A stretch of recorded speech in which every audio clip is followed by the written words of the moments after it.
Parkinson's disease is of course common in older people and is important to diagnose but often late to diagnose because it comes on so gradually. We think of Parkinson's in people who shake. Remember, it's a rest, not an action tremor in Parkinson's, but 1 in 3 people with Parkinson's don't shake, and it's often more difficult to make the diagnosis under those circumstances. Typically it comes on very gradually, they're slowing down, they tend to have short-stepping, narrow-based gait, unlike the short-stepping, wide-based gait of cerebrovascular disease. One of the key points in Parkinson's is it is an asymmetrical or lateralized disorder. It shouldn't be the same on both sides. And generally they present with one side going wrong, and it's mostly the arm, not so much the leg. Most tremors are not caused by Parkinson's. I hope, because I have a tremor, and you can see it in my right hand. This is a tremor on action, a tremor on posture, so it is a benign essential tremor or a dystonic tremor. It is not, and I'm going to mimic this now, the rest tremor of Parkinson's disease. And I'm going a bit fast here because of my natural underlying tremors, a bit slower than that. However, tremor is not the hallmark of the diagnosis. The hallmark is slowness of movement or bradykinesia.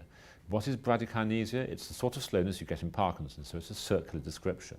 But it's a thing which you can pick out quite easily as the patient walks in from the waiting room if you're thinking about it and looking for it. So when I get referred people over 65 who are not quite right, I often think, watch for the Parkinson's, and you can spot it when they walk in. What you expect to see is a slowness of movement as though they're a puppet with insufficient strings, or a cheap cartoon in which only one bit moves. So instead of fidgeting around like people do while they talk, they just sit still and only move their mouth. And when I'm doing this, I feel really uncomfortable already. I want to move about because fortunately I haven't got Parkinson's disease.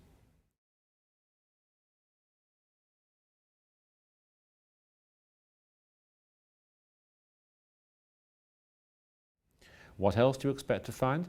Remember to be looking very much at the hands, at the upper limbs, because that's where the symptoms and signs tend to be. So you would expect to see in a Parkinson's patient impairment of fine finger movement. So this is me being normal. If I have Parkinson's in my right hand, the left hand wibbles away, but the right hand just does that. The fingers move en bloc. You can then look for repetitive finger movements, and here's my hand without Parkinson's disease. Now I've got Parkinson's disease, and it arrests. I simply can't keep going with those movements. Cogwheel rigidity may be palpated with the patient at rest in a severe case, but in early Parkinson's you may need to bring it out by moving the other limb, contralateral synkinesis, and then you can feel the juddering in the wrist as though there's grit in the joint when the other limb moves. And it goes away when the other limb goes down. Cogwheel rigidity. And once you've felt that in an untreated Parkinson's patient, you don't forget it. It's very striking.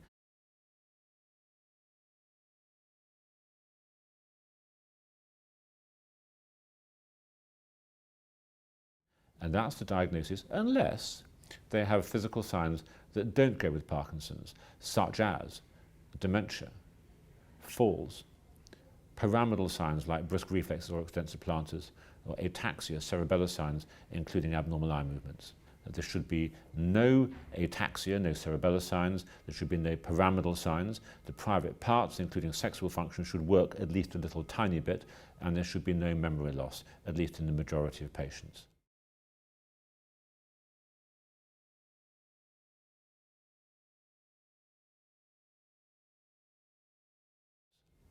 So the diagnosis hangs upon slowly progressive asymmetrical bradykinesia, affecting predominantly the hand, sometimes with a rest tremor, and the absence of pyramidal, cognitive and cerebellar signs with private parts working fine.